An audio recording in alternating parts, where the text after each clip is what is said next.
नमस्कार। देश की तमाम फटाफट खबरों में आपका स्वागत है। खबरों के लिए आपसे निवेदन कि यदि आपने हमारे चैनल को सब्सक्राइब नहीं किया तो कृपया करके आपके अपने चैनल को सब्सक्राइब करना ना भूलें। आप सब्सक्राइब करते हैं तो हमें हिम्मत होती है सही और सच्ची खबरें आप तक पहुंचाने की। तो क्या है आज की बड़ी खबर? जी हाँ, 4 साल में 4 देशों में हुआ तख्ता पलट। सीरिया आज 5वां देश बन गया है। 14 साल से गृह युद्ध झेल रहे सीरिया में नया युग शुरू हो गया है, जहां विद्रोहियों ने रविवार सुबह राजधानी दमिश्क पर कब्जा करने के बाद राष्ट्रपति बशर अल असद के परिवार का 53 साल पुराना शासन खत्म कर दिया। विद्रोही गुट हयात तहरीर अल शाम के लड़ाकों के दमिश्क पहुंचने से पहले ही असद देश से भाग गए। प्रधानमंत्री मोहम्मद गाजी जलाली और सीरियाई सेना ने सरेंडर कर दिया।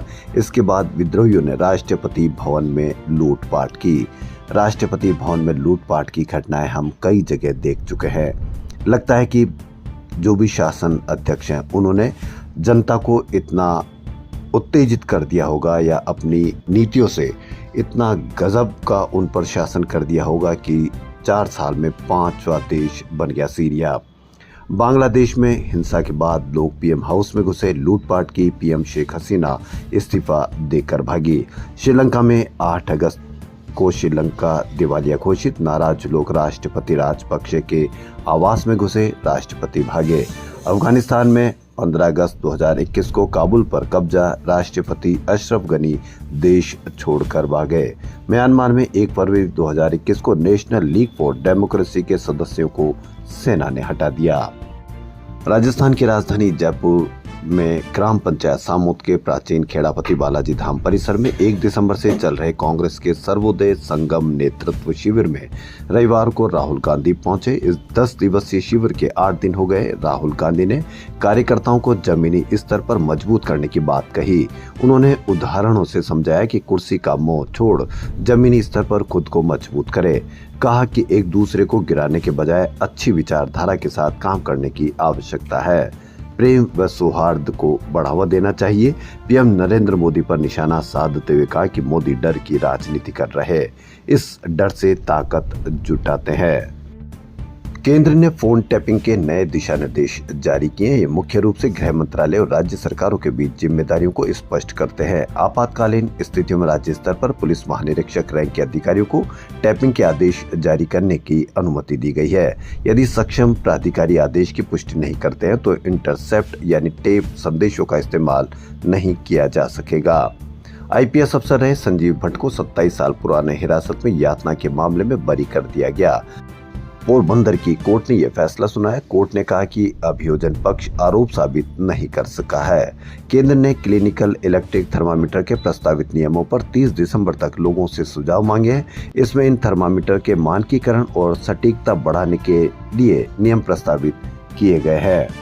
भाजपा ने रविवार को कांग्रेस की पूर्व अध्यक्ष सोनिया गांधी पर गंभीर आरोप लगाए। भाजपा ने दावा किया कि सोनिया गांधी ऐसे संगठन से जुड़ी है जिसे अमेरिकी कारोबारी जॉर्ज सोरोस के फाउंडेशन से वित्तीय मदद मिलती है। पार्टी सांसद निशिकांत दुबे ने कहा कि वह इस मुद्दे पर लोकसभा में विपक्ष के नेता राहुल गांधी से 10 सवाल पूछेंगे। हरियाणा बॉर्डर पर 2 दिन पहले पुलिस से हिंसक झड़प के बाद किसानों ने दोपहर 12 बजे रविवार को दिल्ली कूच की कोशिश की। इसमें 10 किसान घायल हो गए। हरियाणा बॉर्डर पर पुलिस ने 101 किसानों से दिल्ली जाने का परमिशन लेटर मांगा तो वे नहीं दिखा सके। सूची के आधार पर वेरिफिकेशन के लिए बोला तो किसानों ने इनकार कर दिया। किसानों ने बैरिकेडिंग तोड़ने की कोशिश की। इसके बाद पुलिस ने फूल बरसाए। किसान पीछे हटने को तैयार नहीं हुए और नारेबाजी करने लगे। फूलों के बाद आंसू गैस के गोले बरसाए तो किसानों में भगदड़ मच गई। जम्मू कश्मीर के उधमपुर में एक पुलिस वैन में 2 पुलिसकर्मियों के शव मिले हैं। शुरुआती जांच में सामने आया कि आपसी रंजिश से जुड़ा मामला था। पुलिसकर्मियों ने एक दूसरे को गोली मार दी। घटना काली मंदिर के पास की है।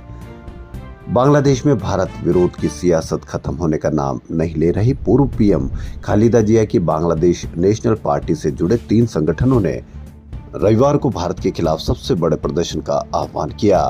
बीएनपी के जातीयतावादी छात्र दल, जुबो दल, स्वेच्छा सेवक दल के 15,000 से ज्यादा कार्यकर्ता पार्टी मुख्यालय पर सुबह 10 बजे एकत्रित हुए। इसके बाद पार्टी के कई नेताओं ने कार्यकर्ताओं को संबोधित किया। बीएनपी के कार्यकर्ता भारत के अगरतला में बांग्लादेशी सहायक उच्चायोग में घुसपैठ और बांग्लादेश के खिलाफ भड़काऊ प्रचार के विरोध में मार्च के लिए एकत्रित हुए। अमेरिका के राष्ट्रपति का चुनाव जीतने के बाद डोनाल्ड ट्रंप ने पहला इंटरव्यू दिया। एनबीसी न्यूज के मीट द प्रेस कार्यक्रम में ट्रंप ने आगामी कार्यकाल की योजनाओं के बारे में खुलकर राय रखी। ट्रंप ने रविवार को कहा कि 6 जनवरी 2021 को कैपिटल पर धावा बोलने में दोषी ठहराए गए लोगों को क्षमा करने की योजना बना रहे हैं। ट्रंप ने कहा कि 6 जनवरी के दंगाइयों को पहले दिन ही माफी दे दी जाएगी। उनका तर्क है कि कई आरोपियों ने जेल में अत्यधिक कठोर व्यवहार सहा है। ट्रंप ने कहा कि इनमें से कई लोग नरक में जी रहे हैं। ट्रंप ने 6 जनवरी हिंसा की जांच करने वाले समिति के सदस्यों को चेतावनी दी है। ट्रंप ने एनबीसी न्यूज की क्रिस्टन वेलकर से कहा कि ईमानदारी से कहूं तो उन्हें जेल जाना चाहिए।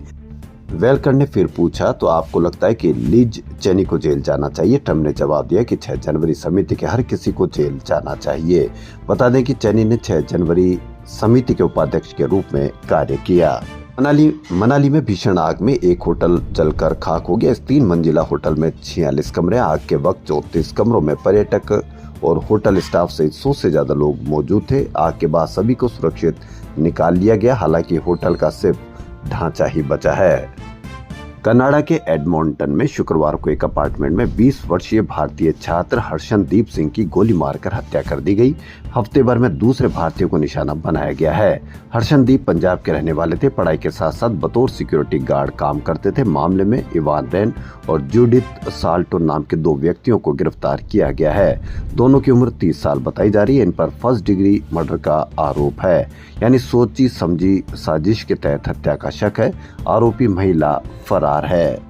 अमेरिका के पैंटोन कलर इंस्टीट्यूट ने 2025 के लिए दूध या चॉकलेट जैसा दिखने वाला हल्का भूरे रंग को Pantone colour of the year घोषित किया है।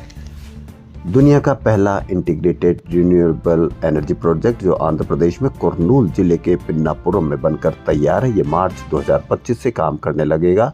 यहाँ हवा, सौर ऊर्जा और पंप स्टोरेज से 6680 मेगावाट की ग्रीन एनर्जी बनेगी। साथ ही 1.5 करोड़ टन कार्बन डाइऑक्साइड भी वातावरण में जाने से बचेगी।